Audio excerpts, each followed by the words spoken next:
పార్టీలో ఉంటున్నటువంటి వ్యక్తులు ఈరోజు రాష్ట్ర అధినేత సీఎం నిర్ణయాన్ని తప్పుపట్టడం అంటే ఈ నిర్ణయాన్ని తప్పుపడుతున్నటువంటి వ్యక్తులు, నిర్ణయాన్ని వ్యతిరేకిస్తున్నటువంటి వ్యక్తులు ఈ పార్టీలో ఉండే నైతిక అర్హత లేదనేటువంటి ఒక అభిప్రాయాన్ని కూడా మేము రావటం జరిగింది.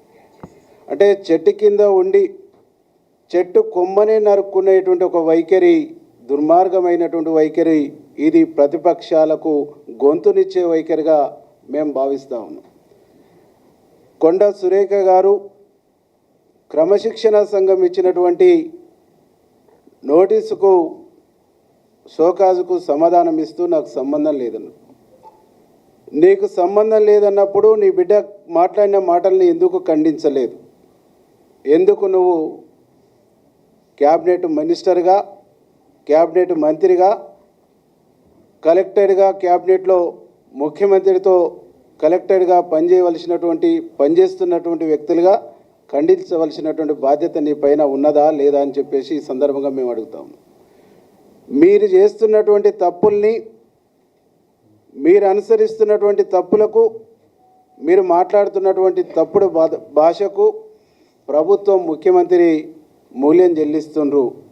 కానీ మీరు మాత్రం ఆ పదవిలో ఎంజాయ్ చేస్తూ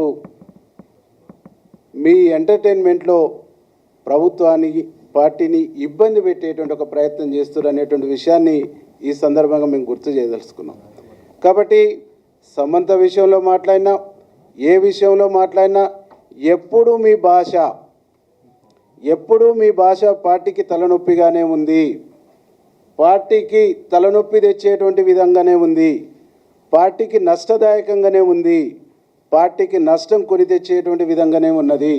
కాబట్టి ఈ భాష మాట్లాడుతున్న, ఈ యాక్టివిటీ ఉన్నటువంటి వ్యక్తులపైన పార్టీ పిసిసి ప్రెసిడెంట్ గారు కానీ, ఏఐసిసి కానీ కఠినమైనటువంటి నిర్ణయాలు తీసుకోవాలనేటువంటి ఒక ఆలోచనతో మేము ఈరోజు మాట్లాడటం జరిగింది.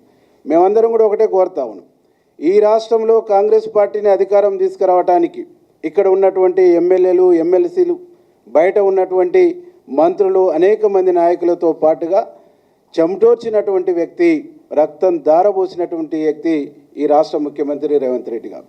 వారికి తోడుగా వారి కుటుంబం కూడా, వారి బ్రదర్స్ కూడా చెమటోర్చినటువంటి విషయం తెలంగాణ సమాజానికి తెలుసు. కానీ పనిగట్టుకొని ప్రతిపక్షాలు వారిని వీక్ చేయడానికే ప్రయత్నం చేస్తుంది, ప్రతిపక్షాలు వారి మీదనే దాడి చేస్తుంటాయి. వితిన్ ద పార్టీలో ఉన్న కొంతమంది వివిధ జిల్లాలలో కావాలని ప్రభుత్వాన్ని, ముఖ్యమంత్రిని వీక్ చేసేటువంటి ఒక దుర్మార్గమైనటువంటి ఆలోచనతో పనిచేస్తూ ఉన్నారు. వారిపైన కఠినమైనటువంటి వైఖరితో కఠినమైనటువంటి నిర్ణయాలు పార్టీలో ఉండాలని చెప్పేసి మేము పార్టీని కోరబోతా ఉన్నాం. దాంతోపాటుగా గౌరవ ముఖ్యమంత్రి గారు కూడా మేము విజ్ఞప్తి చేస్తూ ఉన్నాం, ఇట్లాంటి వ్యక్తులు పార్టీకి, ప్రభుత్వానికి నెత్తినొప్పిగా తయారైనటువంటి వ్యక్తుల్ని ప్రభుత్వం నుంచి, ప్రభుత్వ బాధ్యతల నుంచి తప్పించాలని కూడా మేము గౌరవ ముఖ్యమంత్రిని డిమాండ్ చేస్తూ ఉన్నాం.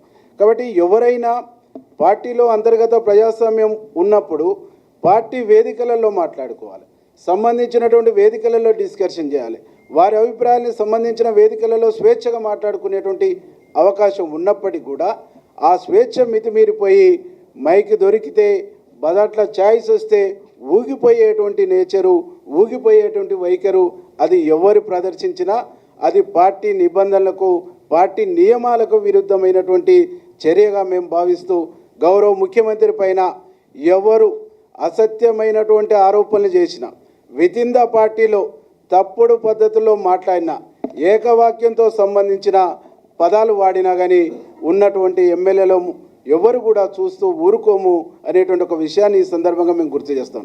వీళ్ళ భాష మూలంగా, వీళ్ళు మాట్లాడుతున్న విధానాల మూలంగా కార్యకర్తల్లో, ప్రజల్లో అనేక రకాల ఇబ్బందికరమైనటువంటి అనుమానాలు, అపోహలకు గురి అయ్యేటువంటి ఒక పరిస్థితి ఉన్నది. కాబట్టి కొట్లాడి సాధించుకున్నటువంటి రాష్ట్రం 10 సంవత్సరాలు దొంగల పాలైంది. ఆ దొంగల పాలైనటువంటి రాష్ట్రాన్ని, దొరలు చెరబట్టినటువంటి రాష్ట్రాన్ని ఇవాళ ప్రజల పరం చేసినటువంటి, ప్రజాప్రభుత్వం ఏర్పాటు చేసినటువంటి గౌరవ ముఖ్యమంత్రి గారు ఒక విజన్తో ముందుకు పోతూ ఉంటే, ఒక విజన్తో ఈ రాష్ట్రాన్ని అభివృద్ధి పదంలో తీసుకుపోతూ ఉంటే ఇలా మాట్లాడే భాష కరెక్ట్ కాదు అని చెప్పేసి ఈ సందర్భంగా మేము గుర్తు చేస్తాం. ఒక పార్టీ సభ్యుడు కానటువంటి వ్యక్తి, అనామకులైనటువంటి వ్యక్తి మా ఎమ్మెల్యేని పట్టుకొని అడ్డగోలుగా మాట్లాడటం అంటే ఇంతకంటే నీచమైనటువంటి లంపెన్ కల్చరు బహుశా ఎక్కడ ఉండదు. ఒక రాజకీయ కుటుంబం అనుకున్నప్పుడు రాజకీయ విలువల్ని పాటించాలి, రాజకీయ పద్ధతిని పాటించాలి, రాజకీయ గౌరవాన్ని కాపాడుకోవాలి. కానీ ఒక లంపెన్లాగా, తాగుబోతుల్లాగా బజార్లకు వచ్చి మాట్లాడటం అంటేనే అది బజార్ కల్చరు, బజార్ సంస్కృతి అయితే తప్ప Congress party culture, Congress party సంస్కృతి కాదు అని చెప్పేసి ఈ సందర్భంగా మేము గుర్తు చేస్తాం. గౌరవ ముఖ్యమంత్రి పైన ఇప్పటి వరకు మీరు మాట్లాడినటువంటి మాటలకు బహిరంగంగా క్షమాపణ చెప్పాలి. బహిరంగంగా క్షమాపణ చెప్పకుంటే ఈ రాష్ట్రంలో ముఖ్యమంత్రి గారిని అభిమానించేటువంటి లక్షలాది మంది ఆగ్రహానికి మీరు గురిగాక తప్పదు అని చెప్పేసి హెచ్చరిస్తాం.